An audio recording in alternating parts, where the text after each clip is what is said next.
Want your podcast and videocast to be seen, heard, found, and rewarded in this noisy digital world? Then join podcast industry experts Tom Hazard and Tracy Hazard as they debunk all that outdated and bad advice you've been getting from the podcasting gurus and share what actually works today, bringing you those smart cut tactics proven to feed thousands of brands, blogs, videos, podcasts, and social channels with bingeable, original voices like yours. Get ready to feed your brand.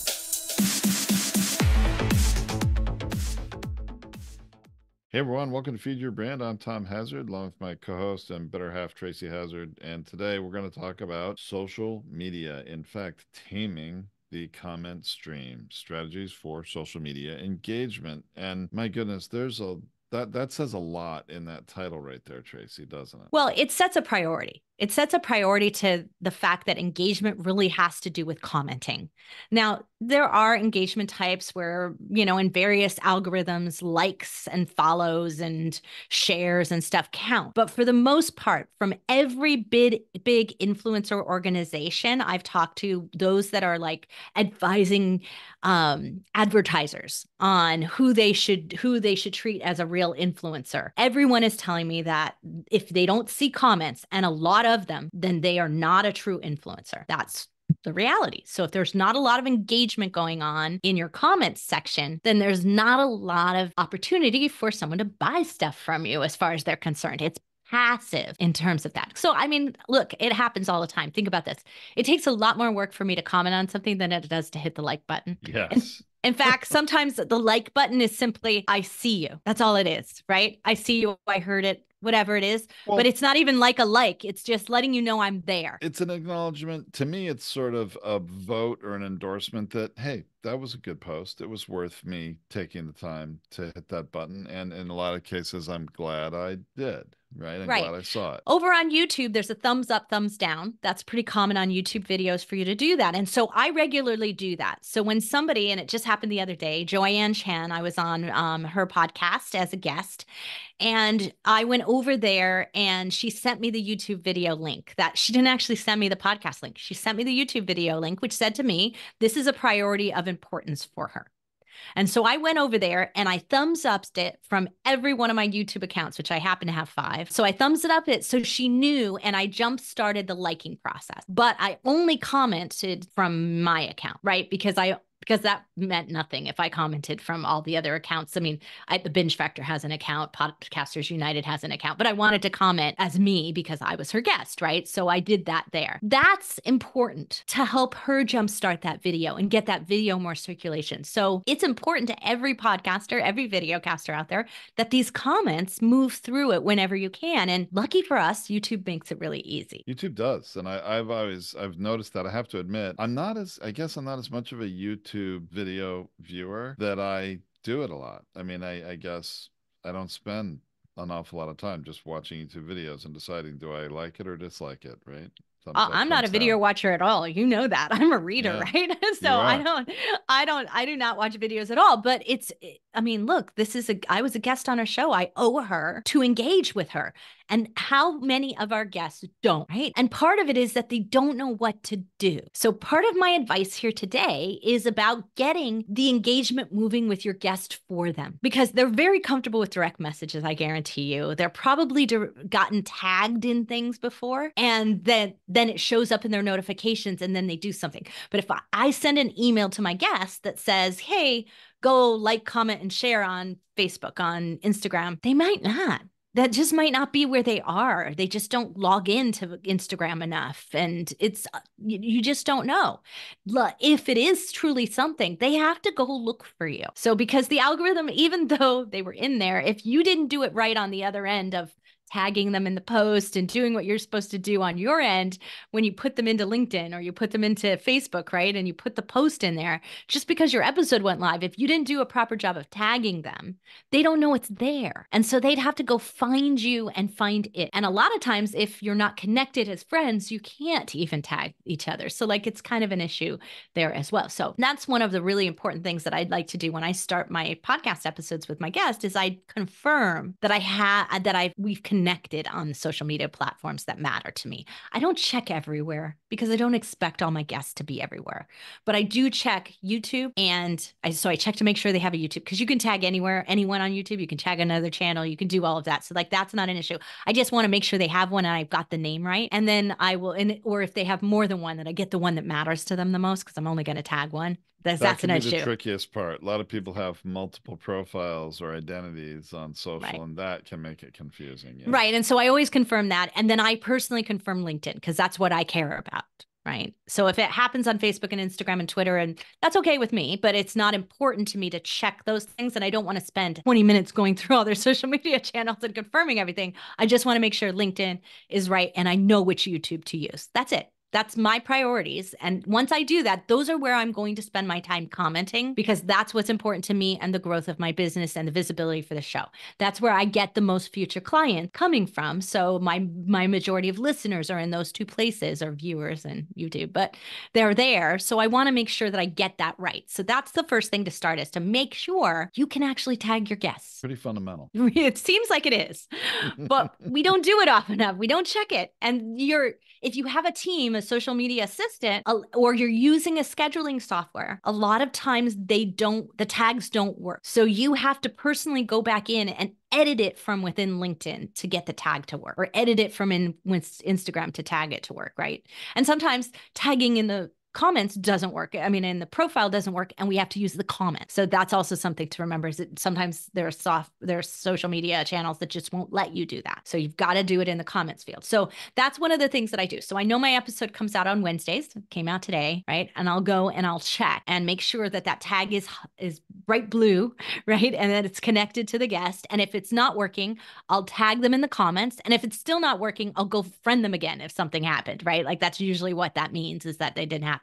So I just check that. It takes 1 minute to do that. And when I tag them in the comments, if I do that, I will make a statement. I will say, I really loved what you shared about this piece of advice. Thank you at so-and-so. I do it that way because it should be a meaningful comment. It not just a thank you for being on my show. Well, also what that's going to do is build some anticipation for people reading that comment that, ooh, I want to hear what he or she had to say about that. So now I'm going to go click and go watch, right? But more importantly, it's also going to create engagement with the guests, because how many people, if you just thank them, they can hit the like button. But if you say, thank you for this piece of advice, it was really valuable, you want to answer back. You want to say, I'm so glad you got use of that. Well, then at that point, if they're really worth anything on social media, they should share it with all their followers too, and not just comment. I think the more you engage, the more you encourage them to share, right? Right, exactly. So now you've kind of set that up. They found the post, they've been tagged in it, they've got something to respond to.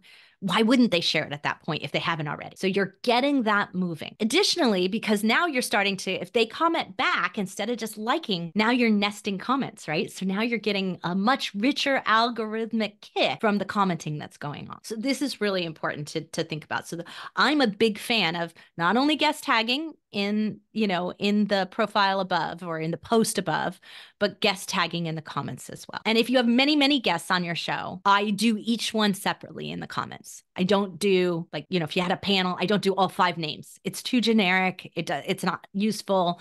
I want to tag each one individually, because now you've got 5 opportunities for responses, and it's very personal and individual. Anyone who does me in a mass, the only thing they're going to get from me is a heart. So they didn't achieve what they wanted to achieve. The other thing that I often see people doing, and I know we tend to do it too, certain kinds of social media posts are not like clickable linked posts, but often the place to put a link to whatever media you want people to go to, whether that's your YouTube video or going to your podcast on a certain app, or better yet, the podcast page on your own website, drive the traffic back to your home base, is to put the link to that in a comment. Right. And that's what we do when we share a short. Right? If you share a short, that's not the whole entire clip. You need to share where to go see that, where to go watch the whole thing, where to go find the whole thing. And so typically what I do is I'll put a comment into the guest. And then the next one I might do is say, hey, if you'd like to see the entire interview with, and then tag them again, you really don't want to miss going here. And I almost always just straight send my blog, right? Like that's my blog link, because that's where I want them to go, because that's also where I know they're going to be able to connect to the guest easiest.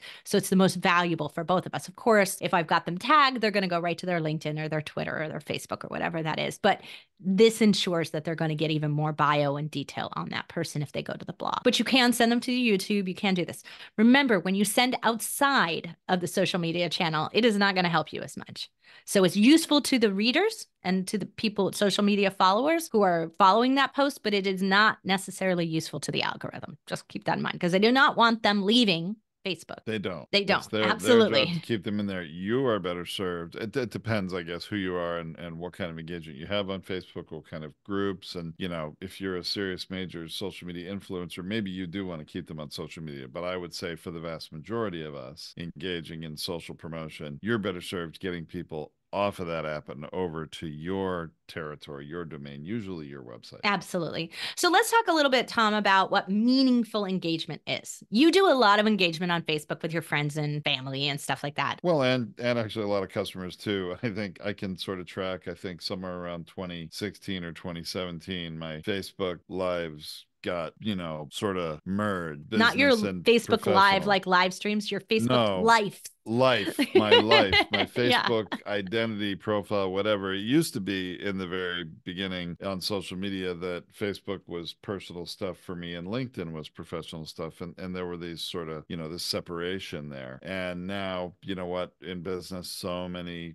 customers connect with me on Facebook. I departed from that years ago. So yeah, I do a lot of engagement with customers there too. And that can be very interesting because we have customers in all different spectrums of life and business and political views and all sorts of things. We have some podcasters that are really controversial in their podcast politically to one extreme and the other. So it's very interesting being friends with all those. And it does present some comment challenges. Let's talk meaningful comments, right? Meaningful comments are when somebody asks a question. That's a meaningful comment. If they ask you a follow-up question. If they say, oh, I did that. Thank you so much for the advice. And here's an example. Or they thank you for it because they got results. That's like a testimonial, right? They refer someone. They tag someone else to read the post. I love those. Those are like, so you don't want to let those meaningful engagements go without a reward because you want to encourage more of that. So I'm not going to say something to somebody who goes, great post. I'm just not, I'm going to hit like. But somebody who says, what would you do in this case? I'm completely going to reward that with an answer. I'm going to tag them back on it, which is what they want because they want their followers to see that they've got engagement going on with them personally. Testimonials, I'm going to share that. Like I'm going to share their comment, right? Like, so it's going to be even more important. Referrals, the same thing. I'm going to say, thank you so much for referring us. We appreciate and value your business. And then connect up to the person they referred and say, hey, after you read this, reach out to me, DM me, let me know what I can do for you. So you're setting up all that follow-up and doing that. So that's really important to reward the type of meaningful engagement you want in your social media channel in general. And doing that is going to encourage people who want to be seen by you to do it properly. What about negative? You talked about those controversial people. Yeah. There's a lot of negative going on out there. What do you do? I'll tell you what, the social channels really reward it.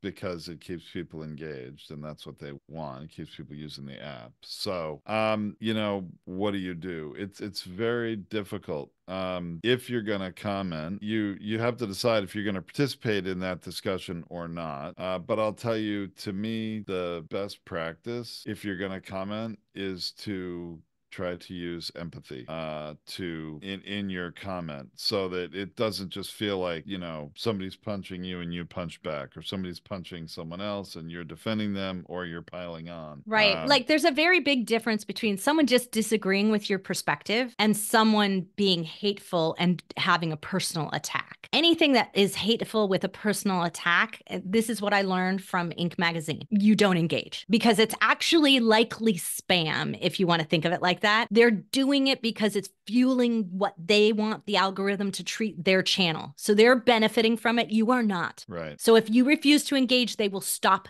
doing it.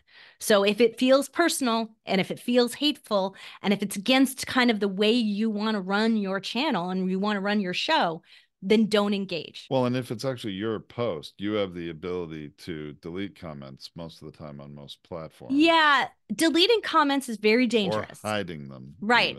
Deleting comments is very dangerous. If you can hide comments because and they won't notice that you hide them. So some of the channels allow you to do that. They don't, yeah. Go ahead and do that if that's what you choose. I mean, you're allowed to curate your own stuff. But keep in mind that deleting them, removing them, reporting them, doing any of those things can inflame a hateful situation. So you do have to be cautious on that. And so Inc. magazine was advising us as journalists on how to handle this at a level. So look, hate mail happens at a journalist level. Hate mail happens when you're hitting a hot topic.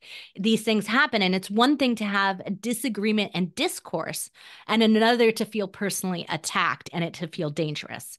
And so that is perfectly okay. We are in our rights as non-public figures and non-government figures, right?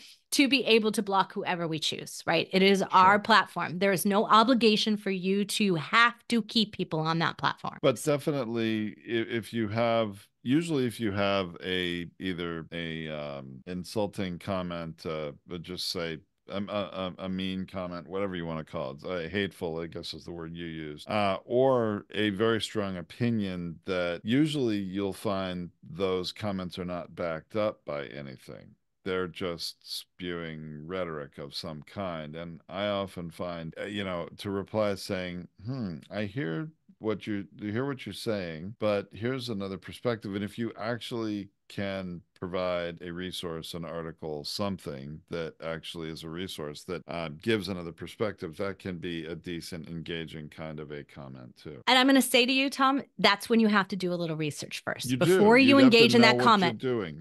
No, not only do you have to know what you're doing, you have to check out that person's profile and understand what they're doing. Because 90% of the time, 90, and it could even be way, way higher depending on the platform, 90% of the time, that is the only driver. They're a brand new profile who just popped up, who's only trying to game the algorithmic system, and they want you to engage with them. So you're giving them what they want, but it's really a form of spam. And so you're wasting your time. They are not a client. They will never be a client. They will never lead you to clients. Their audience isn't worthwhile. So unless someone who you know is part of your community and you actually know them and they're disagreeing with you, then I wouldn't bother. It's a slippery slope to wasting your time and energy and distracting your audience, because they could trigger you at some point and then you'll handle it badly. And that's what they're trying to do. It also depends a lot if it's a comment on a post you made, or it's, someone else's a post, and it's I mean, there are many. Well, we're talking here about comments on our posts, our shares, on our posts of our episodes, or our, things that we're sharing about our show. So if we're talking about that, so there are 4 ways that Inc. taught us to handle this. You handle it with grace and empathy. Right. That's to me the number one rule. Yeah. You ignore it. You block them if it's dangerous or if it's spam, because you don't want them in your community. You don't want them in your page. You don't want them in your group, right? And then the 4th way is you handle it rude and defensively. And obviously that's not always a great idea. It usually backfires on you. Yeah, that's usually a quick path to spiraling down somewhere that's not going to be good. Right. So I love it. That's what, if somebody disagrees with you, most people are going to react defensively. They double down. That's a mistake. If you're trying to do business with your community, if you're trying to be a good mentor, if you're trying to be a good coach, you can't act defensively. You have to be open to other ideas. Now, you can disagree back. That's okay, right? You can say, I hear you. And I've never known anyone to actually be successful with that strategy. I would love to hear more about that. But here's why my advice is the way that it is. Because this works 9 times out of 10, whatever that might be, right? And that's what you're saying, or it's specifically for this kind of person. And I don't think you have that kind of business if you really do know who they are. There can be a constructive way to disagree that actually shows the right people that you were targeting that advice at, that your advice is the one they should be listening to. You can also acknowledge that, hey, I know my advice is not the prevailing opinion, but my advice is backed by X, Y, and Z and statistics. Or experience or whatever. Or whatever. And I hear you on this, but I'm seeing, this is old advice, or this is whatever that is. And I hear you on this. Everybody says this. That doesn't mean it's right. Yeah, we get a lot of those. So there's definitely things you could do to de-escalate, situations. And I find, and it's related to empathy, but usually someone's making a statement and you just reflect that back to them. It says, so I hear you're saying that you believe this. Is that right? And then when you say, is that right? Then they're naturally in their head gonna say yes in their mind, even if they don't comment back. They're gonna say that. And just when they're in agreement with whatever you're saying, boy, does that lower the temperature very. So I wish I could tell you that you're not going to get hate mail. I wish I could tell you, or hate comments, right? I wish I could tell you that that's not going to happen. It happens a lot, especially to women podcasters, more than men podcasters. It happens a lot. And it doesn't matter whether you have a controversial topic or not. It's sadly true. We've experienced this. There's a lot of bullying out there. And I have to coach this. We have actually a whole episode we did quite a while ago about it. It's one of the early episodes we did in the Feed Your Brand show, because it is very common for women to be bullied here. And we want you to understand you're putting yourself out there and your show feels very personal. So these attacks feel very personal. But most often when I've looked into them for clients who've reached out to us and who's like been really upset and stressed about it, I will say to them, this is not about you. This person is not even attacking you because they listen to your show. They're attacking you because they're trying to game an algorithm. It's spam. It still doesn't diffuse the hurt. Sometimes I don't think, sometimes I think people are not even trying to game the algorithm, but they have some scar, something they've, happened to them in the past, and something you said may have triggered them, and, they don't even realize how mean they're being, maybe, right? And there's not much you can do about that. It's all about them. It's really not about you. Yeah. I mean, I've heard it before. I get it all the time. And usually it's very, I once was at a speech in front of a group of women financial managers and this guy who runs a big news network, he was there at the front, and he said that he never, ever heard a complaint about the voice on a male broadcaster, but he would get complaints all the time. You should take her off the air. Her voice is so annoying. Like, that was the comment again and again and again. And he was like, I'm never going to listen to this. There's no validity to this. It has nothing to do with anything. It's misogynistic. And he's like, but this is the complaint. I would never hear that about a male broadcaster in this particular situation. So those things can happen, and they do feel really personal, but it's not about you. It's about that person on the other end, their pain, their problems. So don't engage. If you have a co-host, you can have the opposite sex engage. That sometimes helps. Or the same sex engage, I should say, instead of the opposite sex engage. So you can do that. That can help there. But another thing that you can do, and this is in some platforms, and I think you can do this in YouTube and you can do this in your blog, you can shut comments down. And I usually am a fan of shutting comments down on the blogs because it's almost 99.9% spam. Just had a conversation with a podcaster of ours yesterday about this, and they, were talking about the comments and how to manage that. And I said, years ago we shut them off because it just the few number of comments that were actually useful and valuable and helpful for the blog were so few compared to all the bots that are trying to submit comments and get backlinks from your blog on your website to their website. And then had this conversation with the customers, well, can't they do it so I can review the comments and have to approve them before I go up? It's like, yeah, you certainly can, but I bet we'll be having a conversation in another 2 months. If you've been doing this for a while, I can hardly keep up because you're getting 10,000 bot comments you have to moderate and decline, and you've had like 5 or 6 that were any good that you put on there. So we've abandoned comments a long time ago, and I haven't found they really contribute very much to SEO of a website either. I know there was a theory back 10 years ago was that those comments help to add value to your posts, and I think it's if it's a blog post, it's a little different than if it's like a Reddit thread or something, right, where the comments are useful. That's the whole point of it, right? That's right. The comments are the engagement, kind of like we were talking about commenting on social media. It's very similar, right? Right. But comments on your blog, it's not the same. No, it's really not. Unless you have a membership group and you're using it in that way, that's a completely different method.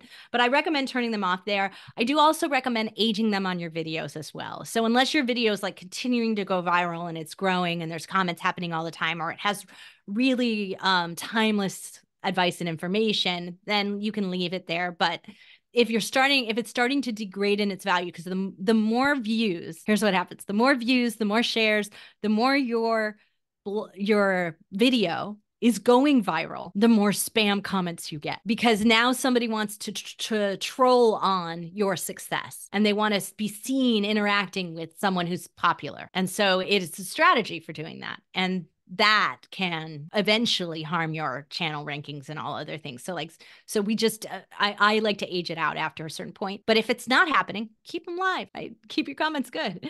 So that's some of the areas. So the only other thing that I really want to mention is just understanding what spam type comments look like. Very often they are not complete thought. They're kind of like a phrase that doesn't make sense. They throw in a product name, a company name, a link. Well, links are the most prevalent spam ones. Yeah. I don't see many of the people who are practicing this actually be any good at it. Like, that's what's really kind of shocking. So when you go, that's just weird, that doesn't make sense, it's probably spam. Right. And really, website owners are just unsuspecting victims when they have comments turned on and they're not moderating them. Any bot can go add a comment and boom, for a period of time, they're going to have a backlink from your website to theirs, which is really what they're trying to do. Right. They care very little about it being a good comment. They're just trying to go for volume and get as many comments and links back to their site as they can in a very short period of time. And so that's why you do have a setting in your blog post where you can keep comments open for an X number of days. So you can keep them open for 10 days, 7 days, 30 days. I'm going to say